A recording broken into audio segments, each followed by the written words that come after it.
Hello, my name is Roisin and welcome back to my channel. On today's video, I'm going to be talking to you about the 10 books that Goodreads thinks are the worst books that I have ever read.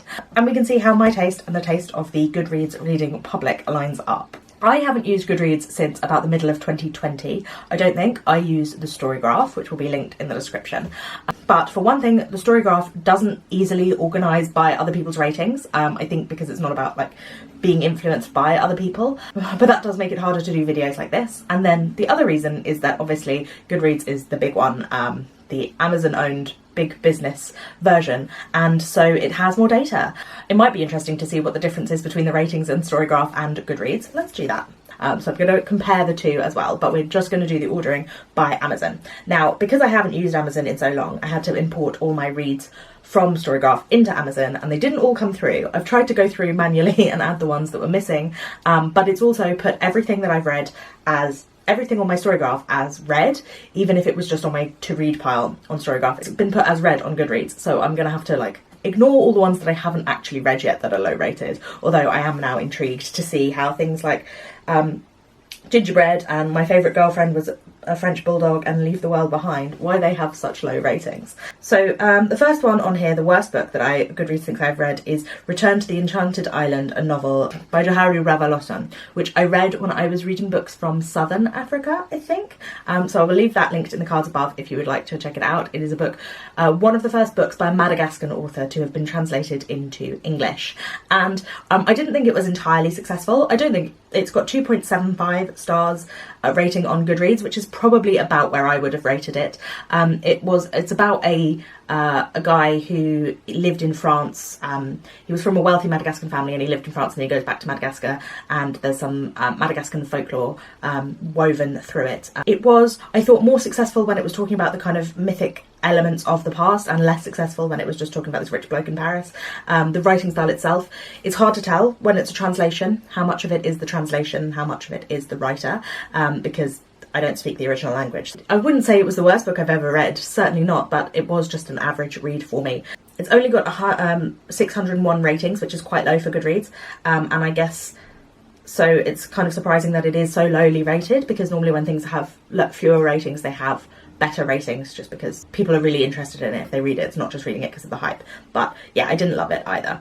And on the Storygraph, it has an average of 2.67 stars, so very close, a little bit lower on Storygraph, but still not doing that well. Then we have The Union of Synchronised Swimmers by Christina Sandu, which has 3.25 stars rating on Goodreads.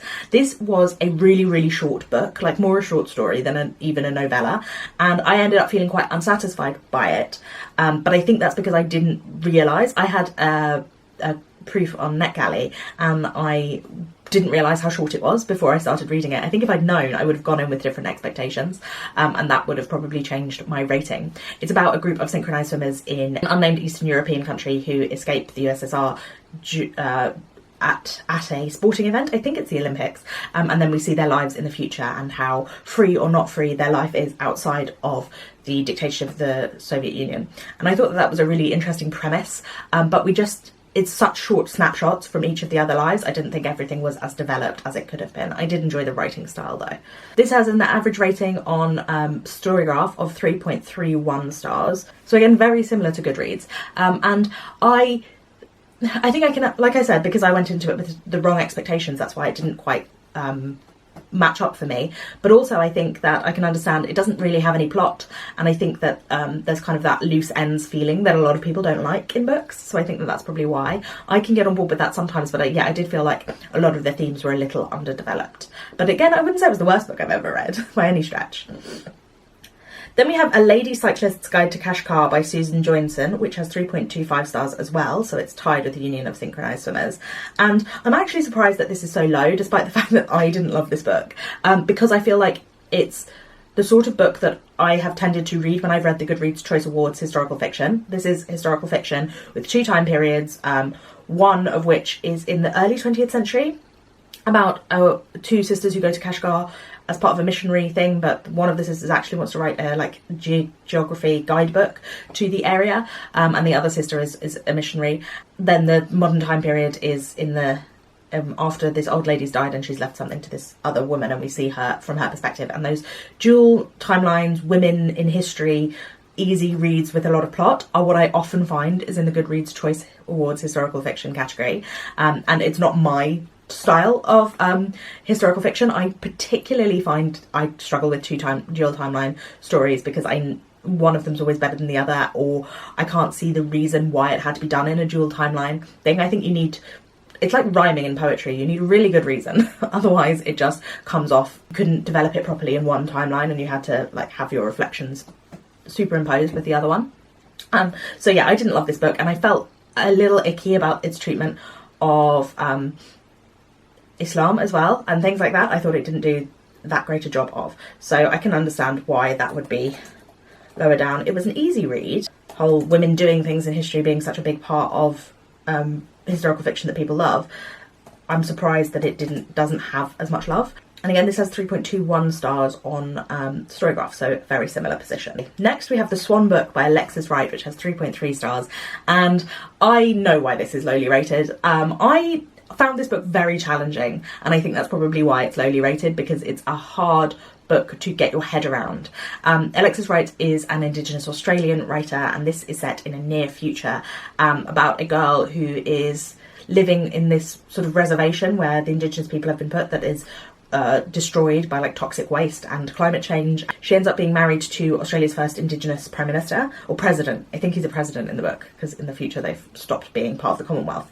Yeah, it was a really interesting book and really weirdly written, really hard to grasp what was going on. And I think it's such a complicated book, such a really difficult read, that I can see why not everybody would get on with it. Again, it's one where I think there is quite, for me, it felt quite like full of action. It moves at quite a pace through these different events that happen in a sort of dystopian post-apocalyptic world, but it's not in a very thorough, like in a very through-line clear how we get from one point to the other. It's just like random vignettes, and I found it like super engaging and thought-provoking and really interesting, but I did find it like difficult and unapproachable as a book. And I can see why, if you're not someone who wants to engage in a book that is that difficult, that it would be something that was for you. I mean, I gave it like 3.5 stars, which is what it's got as an average rating. Or it's got 3.3 stars, so my rating is not far off the average rating, but I feel like it's more that some people love it and some people don't like it.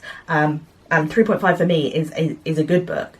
It's just not one that I felt I could engage with that well, although I think possibly I would put it up to 4 stars now, because it's one of those books that really like stuck with me and it's really thought-provoking, and I really enjoyed the way of writing. But it did, every time I picked it up again, I had to like rejig my brain to get my brain into the right perspective to be able to read it. So I can see why people would dislike it, because it is one, like I said, that's really not approachable. Then we have The Illness Lesson by Claire Beams, which also has 3.3 stars. This is kind of a gothic story of a school in New England that's been set up by a transcendentalist to teach girls, and then there are these red birds that arrive, and the girls start getting sick, and a doctor is brought in, and it's fairly standard like gothic, what you would expect, but I quite enjoyed this book. I think I gave it 4 stars. I never write any reviews, so I'd have to watch the video to see what I actually thought of it. But again, this still has 3.3 stars on Storygraph, so it seems like the ratings are very similar between Goodreads and Storygraph. But I enjoyed this book. I thought that it had a real sense of foreboding. I did think it was a little overwritten at parts and a little on the nose with the kind of gothic, the like genre themes. I thought could have been done a little more subtly. But overall, I really enjoyed it, and I thought that it dealt with like sickness in the 19th century and like hysteria and the treatment of women's sickness, and even these men who are sort of purportedly doing things for the good of these girls. There's still the way they perceive them, and the way they the sort of, what's the word I want, paternalistic view that they have of these girls, and the way that they are already trying to control people's minds. And I think that was very well done, and I enjoyed it. I didn't it's one that hasn't stuck with me as much as some others, I think, but I do think it was well done, and I felt it was creepy and dark, and I enjoy books where people kind of can't trust themselves anymore, which I think this one did well. Why do I think it's further down? There's sexual assault in this book, and I don't know if that's something. I know Matthew Sharappa didn't love this book because he felt like that came out of nowhere, but I didn't agree, because like I said, there was the mind control of the girls going on that you know, what do you expect in 19th century when there's a load of girls together being mind controlled by blokes? That's kind of my feeling on it. But I think, I don't know, let's have a look at some of the bad reviews. Why did people dislike this one? I couldn't work out what the book was trying to say. Very Victorian and lyrically styled, however that's where the enjoyment stops. The characters, the plot felt slow and predictable. The element of rape is never given the breadth or depth it deserves. I can understand how people could view it that way. I think it was within the conventions of the genre to be very slow in that first period, with just the sort of sense of ominous foreboding, is quite common to a gothic book, but I can see why people wouldn't necessarily love it. Another one with 3.3 seems to be quite a common rating for these books to get is Amnesty by Aravind Adiga, and this is about one Sri Lankan undocumented immigrant in Australia who witnesses something that could be a clue to a murder, but because of his status he doesn't want to go to the police, and it follows him over the course of 24 hours as he kind of grapples with that moral dilemma, whilst also exploring what it is like to live as an undocumented person and how he goes about his day-to-day life. I enjoyed it. I would say that the writing is quite sparse and quite pared back, and I think a lot of the time there's not really a lot of plot. It's just this bloke wandering around Sydney thinking about things and considering his past and his present, and I think that a lot of people wouldn't like that. I also think that the undocumented element and the reason like for his fleeing Sri Lanka to Australia and like what happens, I think that that isn't really fully developed because that's not kind of the point of the book. But I can see if you wanted to read an immigration narrative, it wouldn't necessarily neatly fit into that box. It's another one that I gave 4 stars, so I'm giving it a lot of a higher rating than Goodreads, and 3.28 stars on Storygraph. So what I am learning is that Storygraph and Goodreads have pretty much exactly the same rating. So people are generally the same people reading and rating on both platforms, which makes sense. I mean, not that many people are rating their books on a bookish platform, are they? So the novel was repetitive and the protagonist wasn't likeable. Well, style is too scattergun and all over the place for me to easily follow. The crime element goes nowhere, there are no surprises. So I guess if you're going into it thinking it's going to be a crime novel or thinking it's going to have a certain it's not a plotty book, so I guess a lot of the books that end up lower rated are books that aren't that plotty, because I think that those are just less popular. 7 on here is Escape Routes by Naomi Ishiguro, which has 3.31 stars, and that is a collection of short stories, which I actually loved. I think I gave it like 4.5 stars. They're kind of weird, whimsical stories with elements of fairy tale or of sci-fi thrown in. It is a first collection, and I guess short story collections are always going to get lower ratings because you don't always necessarily like all of the stories. There was a 3-part story about a rat infestation in a castle, which I absolutely loved. Gave me like Gormenghast vibes. There was a lot of humour in them. Yeah, I would say the first story really wasn't successful for me. I didn't like that one at all, and that's why it ended up with 4 stars, because I loved all the other ones so much. I don't know. I think this was good. I gave it 4 stars. So it being one of the lowest rated books is something I don't necessarily understand. I mean, maybe the style just isn't for you if you're not into that kind of weird whimsy. And it's there are some people who want it to go further in the weirdness, and it wasn't like super far into the weirdness. So maybe that's a reason that people didn't love it. Stories felt elegant but pointless. Ishiguro writes beautifully. I just hated the protagonists and found that the stories were not fulfilling in ways that make up for it. Yeah, I think it was mostly about ideas and the weirdness, but I like that in a short story collection. I don't really want characters. I don't know. I think that you do want characters, but I mean, a small portion of that character. You can't be as fully developed in such a short space of time. So yeah, I guess it's just not for everyone. It's a bit of a weird book. Not super weird though. Then we have A Small Revolution in Germany, which this is by Philip Hensher, who has said some transphobic things on Twitter, and there is a moment in this book that is super transphobic, and I didn't like that element of it. I don't know if that's why other people didn't like it, but yeah, I rated this one lowly, and it is lowly rated, and it's about like politics and these sort of radical people in the 1980s, and then everyone sort of left that radicalness. I think he's a good writer. I like the writing style and mid-century vibes in terms of the style of the writing, which I don't always get on with. Characters can do transphobic things or racist things or offensive things without it being what the book is on the side of. That in this book it felt like we were supposed to be, it was a joke at the expense of trans people, and we were supposed to be cheering on the person, I think, and that's why I didn't like it. Then we have Turing's Delirium by Edmundo Paz Soldan, which I read when I was reading books by Spanish-speaking South American authors, which I will leave again linked in the cards above. And this is another like post-apocalyptic future techno apocalypse kind of about a dictatorship and a kind of like it's about like an NSA kind of situation, but in Ecuador. I thought the characters weren't particularly well developed, they were quite flat, but I did find it a very intriguing read and a very plotty read, and I don't usually read sort of this kind of political thriller. It's not really my vibe, so that's possibly why I didn't 100% get on with it, but I did find it like a fun read, an interesting look at Ecuador. No, Bolivia. It's Bolivia, apologies. There are too many characters and it takes off super slow and it's a bit delirious and weird. Yeah, I think it is delirious and weird, but I thought it was interesting, more than I enjoyed it. And I suppose if you don't necessarily enjoy a book, then you're not going to rate it that highly. I'm surprised by how like well I agree with a lot of this, to be honest, because I think I've done a video where I read 1-star reviews of books that I love, which I will leave again in the cards above. And I mean, I guess those books weren't necessarily lowly rated. I mean, Wolf Hall is not exactly an unknown book, or The English Patient. But I was expecting more of my favourite books to be on here.